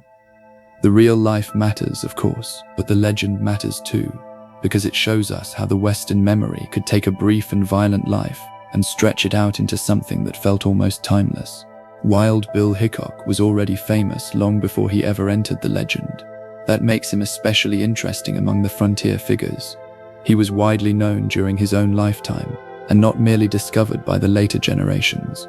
Accounts of his appearance and his bearing, his shooting and his career circulated while he was still moving through the world, which meant that he lived the strange condition of becoming a public figure before his story was even complete. That early fame mattered because it shaped how people looked at him in the moment. Every action could be read through the lens of expectation. Every story attached to him grew more potent because he was already a name. He stood at the very edge where reality and performance began to blend together in real time. By the time the legend fully claimed him, the process had long been underway. That is what gives his story such force. He was not simply turned into myth after his death. He helped to inhabit a reputation while he still lived, which makes him feel almost like one of the first truly modern celebrities the West ever produced. Wyatt Earp's reputation grew far more after his life than during it. He was certainly known in his own time, and yet the towering version so familiar now was shaped heavily afterward. Memoirs and interviews, films and the later retellings steadily enlarged him into something firmer and more heroic than the historical record always quite supports. That long growth is fascinating because it shows reputation as a kind of construction project. It was assembled over years by people with their own motives and memories and loyalties and commercial interests. Earp became a figure through whom Americans could imagine order facing down frontier disorder, even if the real man was more complicated, more shifting, and at times less admirable than the polished legend suggests. The distance between the life and the memory is the real story here. He did not simply leave behind a reputation. Others kept on building it long after he was gone. And that process reveals how the West itself was being rewritten across the years that followed. Earp's fame tells us quite as much about the later needs and fantasies of a nation as it does about the dusty streets he once actually walked. The famous shootout near the OK Corral lasted less than a single minute. That brevity is astonishing when you set it beside its enormous fame.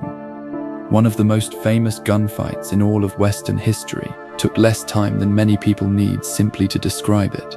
And yet within that compressed burst of violence, decades of legend found their fuel. The confrontation was rooted in tension and politics and old alliances and personal hostility. But the actual exchange of gunfire was brutally short. That fact matters because it reminds us how quickly history can pivot from a lived event into a national myth. The duration was tiny, the consequences ran long, and testimony and argument and memory and endless retelling did all the rest.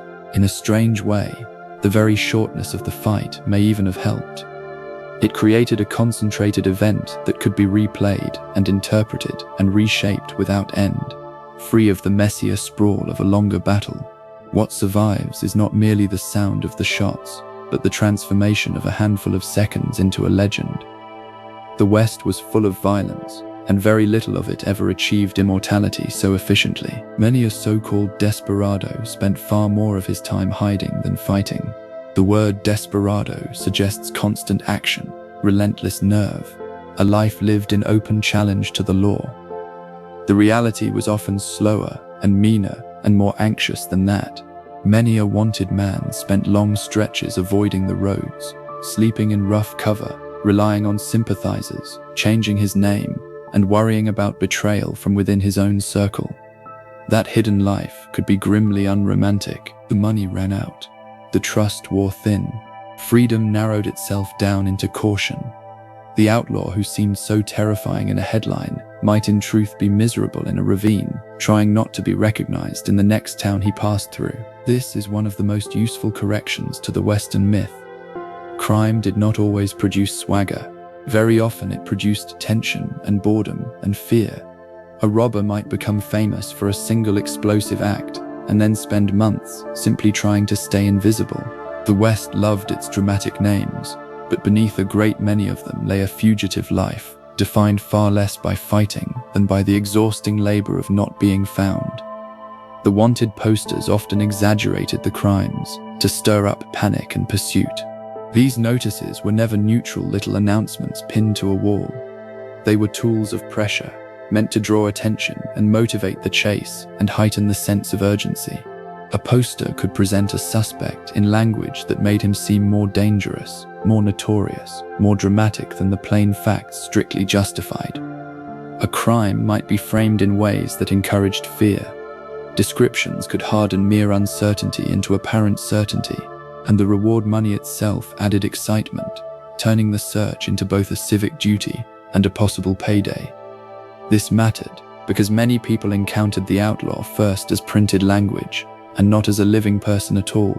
The poster helped to create the emotional atmosphere around the whole chase. It could transform an unknown thief into a looming menace long before any capture ever occurred. That is what makes these scraps of paper so fascinating to consider. They sat somewhere between the law and the theater. They served a real investigative purpose, and they also shaped the imagination, sharpened the rumor, and helped to manufacture the very dangerous aura that Western outlaw history still carries with it today. The train robbers relied upon timing, and horses, and the sheer terror of surprise. A train was powerful, and yet it was not invulnerable. The robbers who targeted one needed planning precise enough to turn all that motion into an opportunity. They had to know the route, and the likely contents, and the weak points, and the stretch of country where any interference would be hardest. Timing mattered because the strike had to come fast before resistance could organize itself and before the gang lost its grip on the moment. Horses mattered because the escape still depended on leaving the rails behind and vanishing into the open country. And above all, surprise mattered. A train full of passengers and crew could be intimidating in its numbers, but sudden fear could freeze that advantage in place. The robbers wanted the shock to do a part of the work for them. That mix of cold calculation and hot drama is what makes train robbery so memorable. It was an attack upon movement itself, upon one of the great symbols of modern power in the West. For a few short minutes, speed and industry and confidence could all be brought to a halt by audacity and terror alone.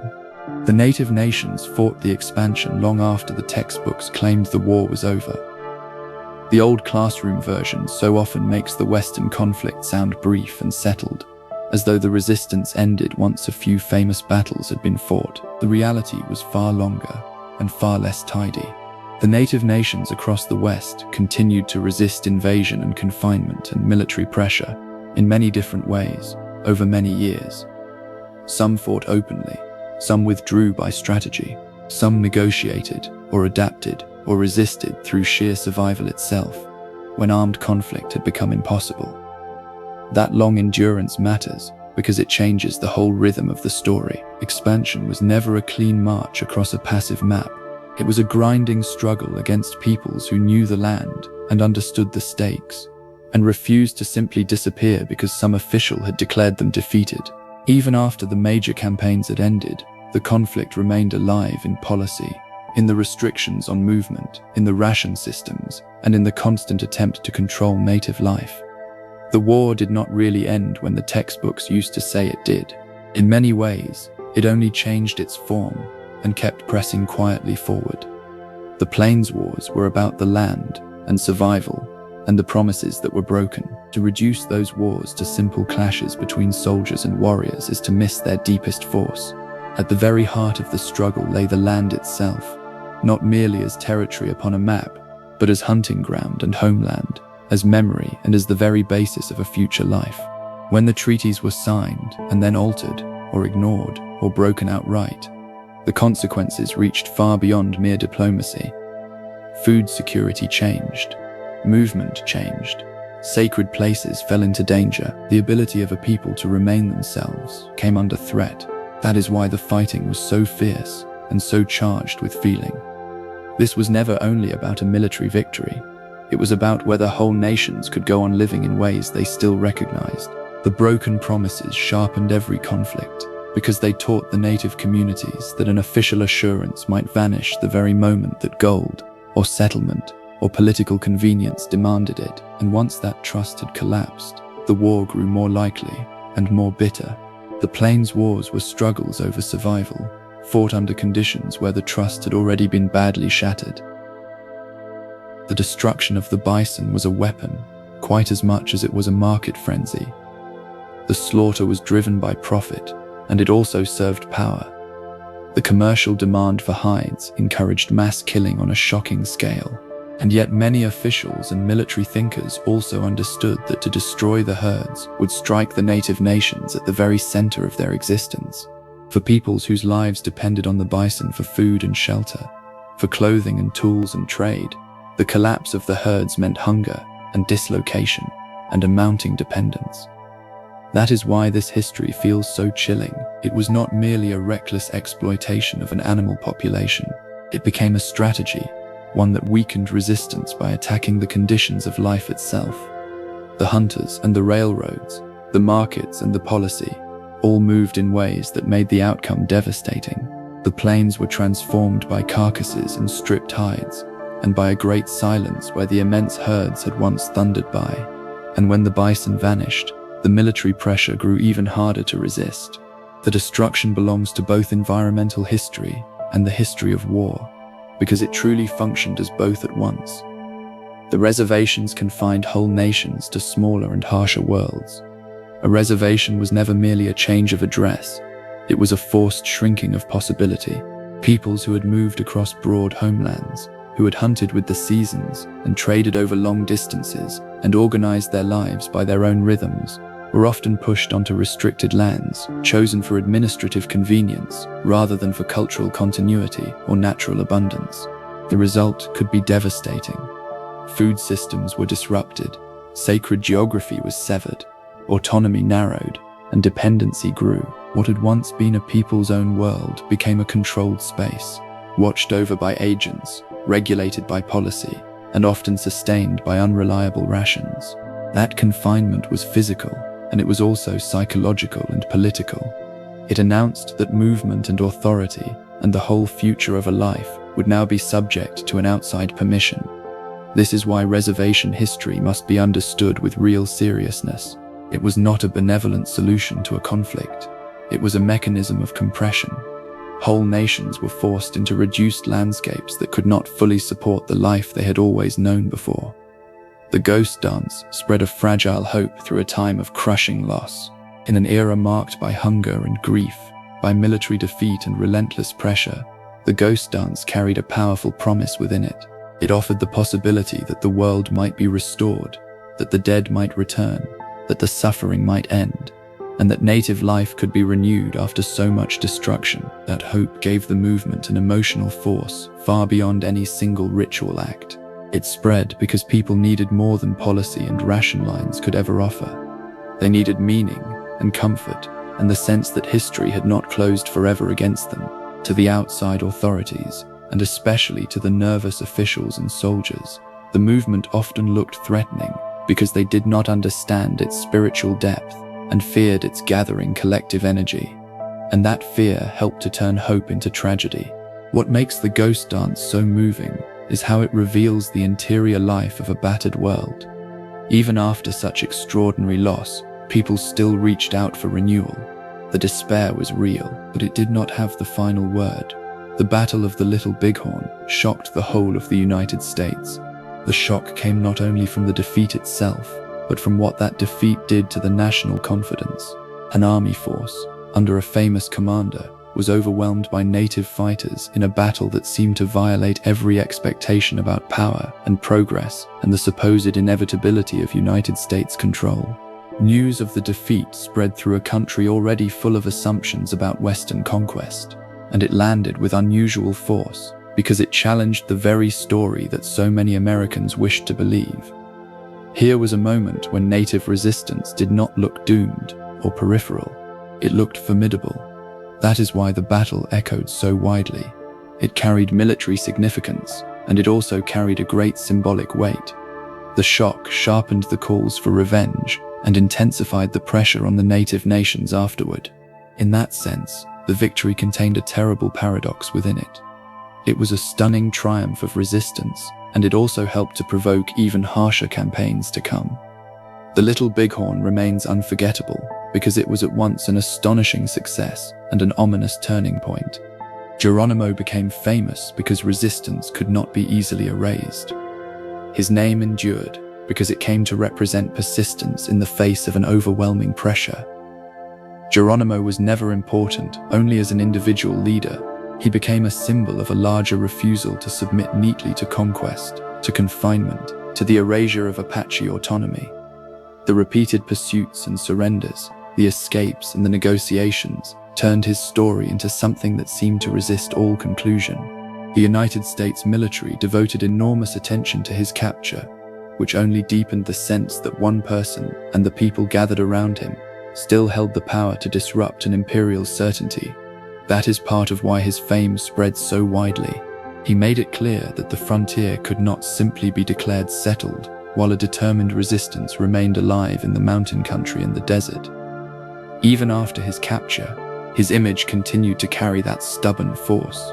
He reminds us that history does not always obey its official endings. Sometimes a single name survives, precisely because it keeps exposing how incomplete the conquest really was. The Comanche once held sway over vast stretches of the southern plains. For a long period, the Comanche were among the most formidable powers in all of North America. Their strength came from mobility and horsemanship, from raiding skill and trade connections, and from a deep command of the southern plains as a strategic world of their own. They were never merely reacting to a history made somewhere else. In many regions, they set the terms themselves.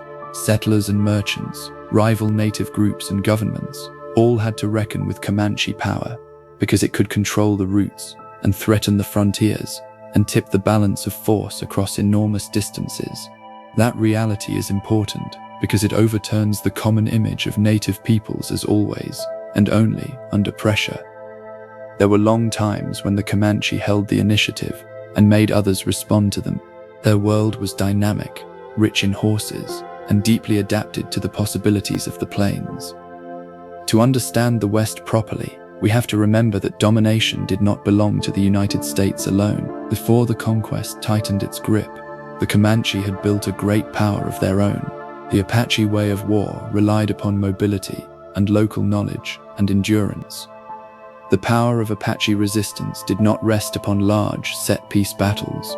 It rested on something more elusive and in many ways more formidable. Small groups could move quickly through punishing terrain, using the mountains and the deserts and the hidden sources of water with a precision that outsiders struggled to match. Knowledge of the land itself became a military advantage. The routes and the shelter, the timing and the survival under extreme conditions all mattered, and so did endurance. Campaigns against Apache groups were often exhausting for the pursuing forces because the terrain so heavily favored those who knew how to disappear into it and keep on moving. That is what makes this history so compelling. It reveals a warfare shaped not by massed armies alone, but by attention and patience and an intimate knowledge of the environment. The resistance could survive because it was woven into the land itself. The Apache did not fight as though the country were a mere backdrop to the struggle. They fought as though it were an ally. And for long stretches, that ally made them extraordinarily difficult to defeat. Many native scouts served the army under nearly impossible pressures. This is one of the most morally difficult parts of all Western history. The native scouts who worked with the United States Army were not simply traitors in some easy, dramatic sense. nor were they free actors choosing from a set of comfortable options. They operated under conditions shaped by survival and coercion, by rivalries between peoples, by political calculation, and by the desperate need to protect their families or communities in an era of relentless upheaval. Some used their service to secure food, or status, or leverage. Others may have seen an old enemy as the more immediate threat. Their knowledge of the terrain, the language, the movement, made them valuable to the military campaigns, which placed them in painful positions inside a violent colonial system. That is why their story matters so much. It refuses the simple categories. The West was full of people making their choices inside terrible constraints, and the native scouts embody that complexity vividly. Their service reminds us that conquest often worked by exploiting divisions and impossible circumstances, and not only through some straightforward force applied from outside. Mexican Americans were central to Western life long before the borders ever shifted. Long before the United States fixed its power across the Southwest, Mexican communities were already living and ranching there, trading and farming, worshipping and raising their families. That is essential to remember because it changes the meaning of the West entirely. These were not newcomers arriving after the story had begun. They were part of the story before the border ever moved across them. Town life and cattle work, land use and architecture, foodways and local government, all carried deep Mexican roots. When the sovereignty changed, the daily life did not simply reset itself. People who had long belonged to the region suddenly found themselves treated as though they were marginal in their own world. That tension shaped the borderlands for generations. It also means that the West cannot be honestly understood as an English-speaking frontier alone. Spanish and Mexican law, ranching traditions and family networks were already woven into its foundations. The border shifted, but the people did not vanish. Their presence remained central, even when the later memory tried so hard to blur it away. The borderlands were shaped by trade and conflict and family and language. A borderland is never only a line upon the map. It is a lived region where whole worlds meet and mix and sometimes collide. Across the western borderlands, goods moved back and forth, and so did rumors and livestock and customs, marriages and loyalties. Families could stretch across the very political divisions that the governments insisted were firm. Languages overlapped in the ordinary business of the day. A person might negotiate a deal in one tongue, speak at home in another, and move between legal systems with an uneasy skill. That made the region far more fluid than the national myth so often prefers. And yet the very same place that encouraged exchange could also generate raids and military campaigns, suspicion and sudden violence. The border did not merely separate peoples, it forced them into continual contact. That is what makes the borderlands so fascinating. They were unstable and creative and deeply human spaces, where identity was rarely simple. The West was shaped not only by the movement inward from the East, but by this constant interaction along its multilingual and contested edge. The Alamo became a myth, though the real story was far messier than the legend. The legend is simple and heroic and easy to remember, which is exactly why it endured. A small group stood and fought and fell, and the later generations turned that moment into a symbol of courage and sacrifice. And yet the historical reality around it is far more tangled than the myth allows. The Texas Revolt involved clashing political visions, contested authority, the question of slavery, migration, and deep tension between the settlers and the Mexican state. Those wider forces do not erase the drama of the siege, but they do change its meaning. They remind us that famous places are often remembered through the needs of the later storytellers, rather than through the full complexity of their own time. The Alamo became a national parable because people wanted clarity and not complication. That is what makes it so worth examining closely. Behind the celebrated image stands a harder and more crowded reality. The event was real enough, but the version that most people inherited was polished into legend by generations that quietly preferred a simpler past. The war with Mexico accelerated the Western expansion with enormous consequences. The war did not merely add land to a map, It changed the future of the continent at astonishing speed. Vast territories passed into United States control, and with them came new questions about citizenship and law, about slavery and military power, and about who would shape the West that followed. What had been a contested borderland became the setting for a huge new phase of migration, speculation, and political struggle. The consequences were immediate for those already living there, especially the Mexican communities and the native nations, whose lives would now be pressed upon by a different state with its expanding ambitions. That is why this war matters so deeply in Western history. It was never a distant diplomatic episode. It was a violent transfer of space, one that accelerated settlement and resource extraction and the remaking of local worlds. Many a later Western story begins to feel different once this war is placed within the view. The frontier did not simply grow, it was enlarged through conquest, with consequences that would echo down through the generations to come. The land grants became battlegrounds when the legal systems and the languages collided. A land grant might seem secure enough, held in memory and custom and older documentation. And yet after the border had shifted, many such claims entered a harsh new world of translation and litigation and bureaucratic challenge. Families who believed they held recognized rights suddenly had to defend them in unfamiliar courts, under unfamiliar rules, and often in another language. The maps might be disputed, the boundaries might be reinterpreted, the costs mounted, the time dragged on, and speculators and lawyers sometimes profited while the original holders watched their land slip away through mere procedure rather than through any open seizure. That is what makes this history so quietly gripping. The struggle was often fought not with rifles at all, but with paperwork and testimony and legal confusion. A title that had once seemed perfectly clear could become vulnerable the very moment the institutions changed around it. The collision of languages made everything harder still, because the meaning itself could be bent in translation. Western conquest was not always dramatic in its appearance. Sometimes it advanced through hearings and surveys and a slow legal attrition that turned ownership, in the end, into loss. Women ran the boarding houses and the ranches and the stores, and sometimes whole communities. The old Western picture so often pushes women to the very edges, as though they only watched the frontier while the men built it. The reality was far broader and far more interesting than that. Women managed the businesses that kept the towns functioning. They ran the boarding houses where the travelers slept and ate and traded their news. They kept the stores alive in places where supply and credit could decide the question of survival. Some oversaw the ranch operations, handled the accounts, directed the labor, or stepped fully into leadership after death or absence or crisis had changed the balance of a household. In the smaller settlements, a capable woman could become one of the people quietly holding the whole place together.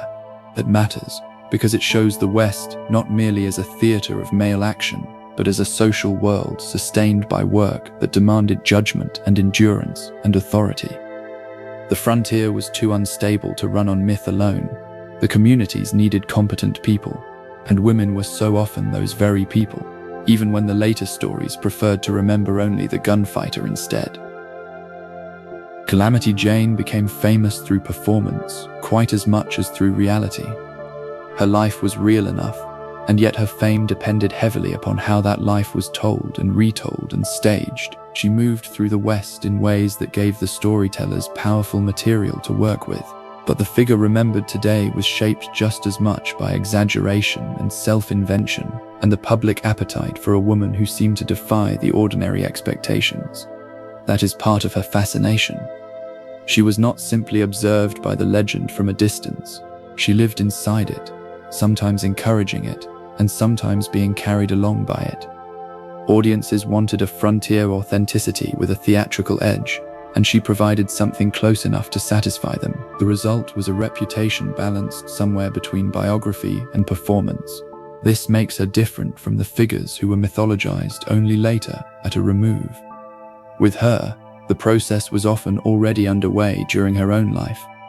She reminds us that the West could become entertainment even while it was still unfolding. Sometimes a person became famous not by escaping the myth, but by stepping into it, almost knowingly, and making a home there. Annie Oakley stunned her audiences by turning marksmanship into a kind of celebrity. She took a practical skill and transformed it into a spectacle of the highest order. Before enormous crowds, she shattered her targets with a calm precision that seemed almost unreal. And she did so in a way that challenged the expectations about gender quite as surely as it thrilled the onlookers. Her fame came not only from accuracy, but from poise. She made the difficult shooting look controlled and elegant, and astonishingly effortless. That combination mattered. In a culture that so often linked firearms with a masculine force, Oakley presented mastery through grace and discipline and public confidence. She became one of the West's great performers because she could turn danger into amazement without surrendering her composure for even a moment. What makes her so compelling is that she reveals another side of the frontier mythology altogether. Not every Western legend was made in a dusty street or out upon a trail. Some were made beneath the lights, before great crowds, where skill became a kind of art, and a sharpshooter became an international celebrity, known and admired far beyond the country that first gave her the gun. The frontier schoolteacher was often expected to civilize an entire town. A teacher in the West was asked to do far more than teach reading and arithmetic. In many communities, that single person stood for discipline and order, for aspiration, and for the hope that a rough settlement might one day become something more stable and respectable. The parents wanted instruction, and they also wanted moral influence. The town leaders wanted a school, because a school suggested permanence. The children arrived with mixed ages and uneven preparation, their family lives shaped by hardship. The resources were often thin, the building might be crude, the pay might be modest, and still the teacher was expected to hold a room together, and in some larger sense, to help shape the future character of the whole place. That is a remarkable burden for one person to carry. It reveals how hungry the frontier communities were for legitimacy. They did not wish to remain mere camps forever. The schoolhouse represented a claim upon the future, a small wooden promise of the years to come. In that sense, the teacher was not only instructing the children, the teacher was helping a settlement to imagine itself, slowly becoming something civilized. Women in the trade of vice were condemned in public and depended upon in private. Few frontier contradictions are starker than this one. In the mining camps, in the rail towns, and the fast-growing settlements, this work was often met with loud moral disapproval, and yet the very same communities frequently depended on the money it generated. The businesses drew spending into the local economies, supporting landlords and merchants, laundresses and saloon keepers, and became woven into the commercial life of places that pretended to stand above them. That hypocrisy matters, because it exposes the unstable moral world of the West. Public virtue and private dependence lived quietly side by side. The women in this trade could earn far more than many other working women of their time, and yet they did so within dangerous conditions, shaped by stigma and violence and illness and a constant vulnerability. Their presence was never marginal to frontier life. It was embedded in its economics and its social tensions. The West liked to speak the language of respectability, even as it profited from what it so openly condemned. That contradiction runs deep through the whole era, and we should not look away from it. The saloon was a social center and a political hub, and a frequent scene of crime. A saloon was never merely a place to drink. In many a Western town, it was where the news arrived fastest, where arguments turned into alliances, and where strangers were measured the very moment they walked through the door. Men came to gamble and to hire labor, to celebrate a sale, or complain about the sheriff, or hear which mine was failing and which ranch was hiring. Politicians courted the voters there, because that was where the attention had already gathered. Deals were struck over the cards and the whiskey, and so were grudges. That is why the saloon could feel like the beating heart of a settlement, and its most dangerous room, both at the very same time. The drink lowered the caution, pride rose quickly, money changed hands in full public view, and weapons were never far from reach, even where the rules existed. This combination made the saloon one of the West's great stages. It held commerce and performance, pleasure and threat, all beneath a single roof. which is exactly why it became so unforgettable in the memory of the frontier. Gambling spread everywhere because uncertainty defined almost every Western life. In a world where fortunes could rise or collapse with startling speed, gambling felt less like an exotic vice and more like a familiar language. So many Western lives were already built upon risk. A miner gambled on his claim, a rancher gambled on the weather and the prices, a settler gambled on the harvest, a merchant gambled on the future of a town that might vanish within a year. The card tables simply turned that wider uncertainty into a visible ritual. Luck and nerve, deception and hope, all sat there in plain view upon the table. That is part of why gambling spread so easily. It fit the emotional climate of the West. People were already living upon unstable ground, so to stake a little money on the turn of a card did not feel entirely separate from the rest of life. Sometimes it even offered a kind of structure, a clear set of rules within a chaotic world. The frontier was full of wagers long before the cards ever came out. The table merely made them visible and gave them a name. The dance hall offered glamour and income and danger and a hard kind of negotiation. Step inside a dance hall, and the frontier could seem briefly transformed. A fiddle and a piano pushed back the rawness outside. The lamps glowed. The clothes looked finer than the streets deserved. Laughter and movement created the illusion that even a rough settlement could generate a little elegance after all. And yet beneath all that brightness lay a far more complicated reality. The dance halls were workplaces and marketplaces, and emotionally charged social arenas, where money and loneliness, desire and status all mixed together. The women who worked there had to navigate tension and threat and opportunity at once.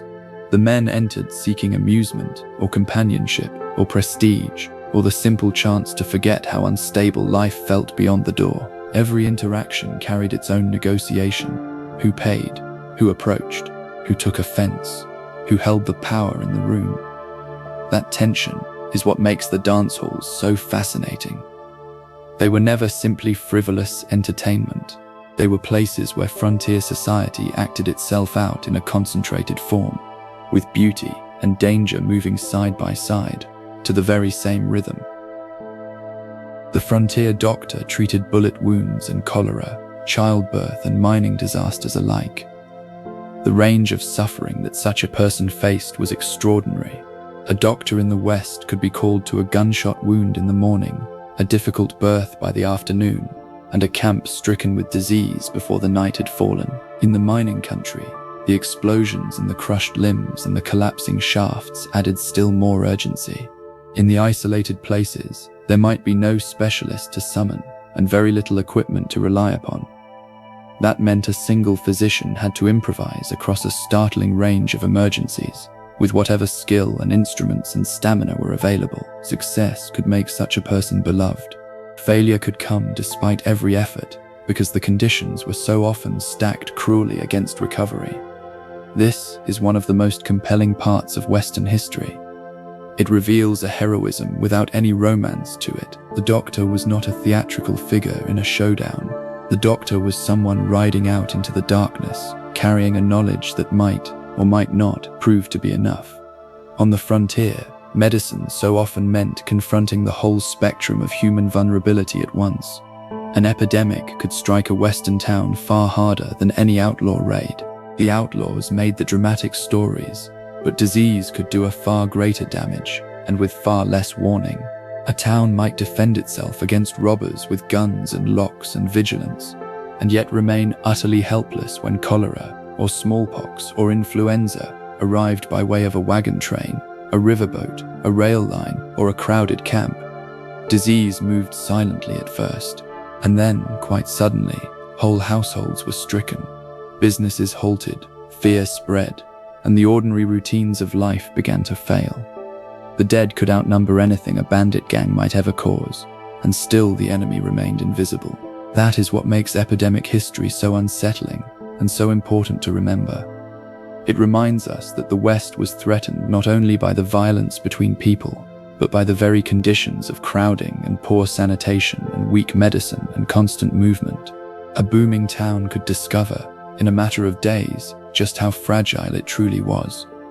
The frontier loved to imagine its danger with a face and a gun, but disease revealed a far more merciless kind of vulnerability beneath it all. The photographers captured the West, and then helped to mythologize it forever. The camera seemed to promise the truth. It could show a street, a face, a camp, a canyon, or a famous figure, with a force that words alone could never match. And yet its photographs never simply recorded the West. They also helped to define how the West would be remembered. A posed portrait could turn an ordinary person into a frontier type. A street scene could suggest rough vitality or hard-won order, depending on how it was framed. Landscapes photographed as vast and majestic encouraged the idea of a dramatic land simply waiting to be possessed, even where that very vision erased the people already living upon it. This is why Western photography is so fascinating to consider. It feels perfectly factual, and yet it also takes part in the storytelling. The images preserved the clothing and the buildings, the tools and the faces, with a remarkable power, and they also trained the later generations in what to admire, and what to fear, and what to romanticize. The camera did not only save the West. In its quiet way, it helped to invent the very West that people still imagine today. Buffalo Bills sold the West back to the world as a great spectacle. That achievement was quite as strange as it was powerful. He took the raw materials of frontier life, the scouting and the riding, the shooting and the native resistance, the military conflict and the hunting of the bison, and he turned them into mass entertainment for audiences far removed from the original events. His show did not merely recount the history, it staged a thrilling version of it, full of motion and danger and skill and emotion, arranged for the maximum effect. That meant the West could now be consumed as a performance by people who might never have traveled there at all. The transformation is remarkable to consider. A turbulent region became a paying spectacle, with its stars and its scripts and its international reach. He understood something important before many others did. The frontier was ending as a daily reality, and it was just beginning as a marketable dream. That is why he matters so much. He helped to convert Western experience into a portable myth, and then carried that myth across the world, like a traveling story that a whole nation had agreed to tell about itself. The dime novels turned rough lives into national entertainment almost overnight. Cheap print could travel nearly as fast as a rumor, and with a far wider reach. The dime novels seized upon the frontier material, the outlaws and the scouts, the rescues and the gunmen, the riders and the ambushes, and transformed it all into thrilling stories for readers who might never see the plains or a mining camp in person. Real events were often simplified, or exaggerated, or freely reinvented, but that hardly slowed the appeal. Readers wanted motion and danger and clear personalities, larger than ordinary life allowed, and the West provided all of that in abundance once the imagination began to sharpen its edges. What makes the dime novels so important is how quickly they nationalized the frontier myth. A local incident could become a dramatic tale in some distant city, shaping expectations before the history had even settled. These stories taught the readers how to feel about the West. They taught admiration and fear, excitement and certainty, often in the wrong proportions. The frontier was still unfolding, and print had already begun to package it as mass entertainment for a hungry and faraway audience. The frontier was shaped by expansion, and yet remembered through exaggeration. That is one of the great truths beneath the entire Western legend. Real forces built the frontier, the migration and the war, the extraction and the law, the labor and the technology, and the sheer survival under difficult conditions. And yet when the time came to remember it all, exaggeration rushed in and rearranged the proportions. The gunmen grew larger, the timelines shortened, the complexity faded. Whole communities slipped away into the background, while a few dramatic figures strode forward into the light. The violence became cleaner than it ever was. Progress seemed simpler than it ever was. Conquest sounded nobler than it ever was. This process matters because memory does not only preserve a history, it edits it. The West became one of the most heavily edited regions in all of human imagination, and that is exactly why it remains so compelling to us. The gap between the reality and the remembrance is not a flaw in the story. It is part of the story. To study the frontier honestly is to watch a real place being transformed twice. First by the expansion itself, and then by the myths that later claimed it. The Wild West became immortal precisely because the real West changed so quickly.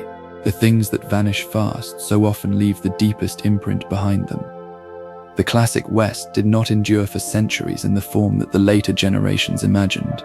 It shifted with astonishing speed, as the railroads spread and the towns stabilized, as the government strengthened and the markets matured, as the open spaces were claimed and fenced and surveyed and administered. That rapid change created a nostalgia almost at once. People could already sense that something was disappearing, even while it was still half present around them. The result was powerful. A fleeting world became easier to romanticize because it could not remain ordinary for long.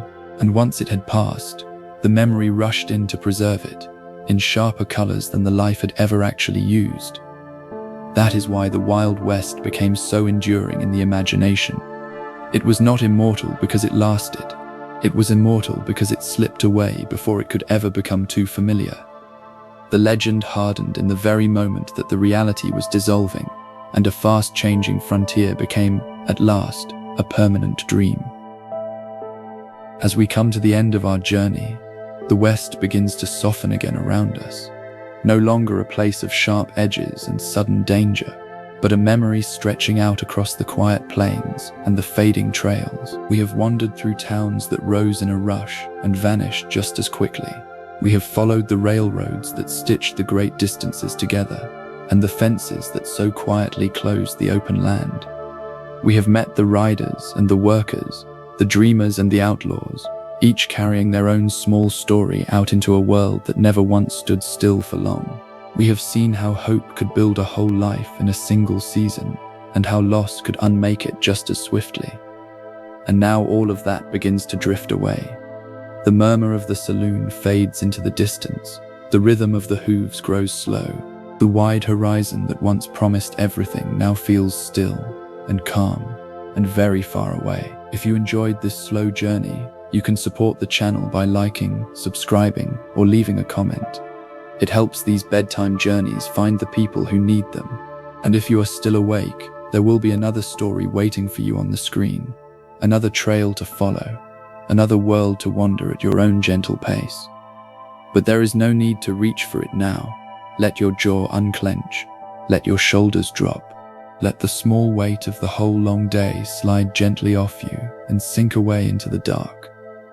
Breathe in, slowly, and out. There is nothing left to chase now, and nowhere you need to go. The West can wait, the stories can rest. All that remains is the quiet and the soft sense of having traveled somewhere vast and slowly returned. Let the last lantern in the last window burn low and go out, and let the great plain lie dark and peaceful beneath its stars. Sleep well, and good night.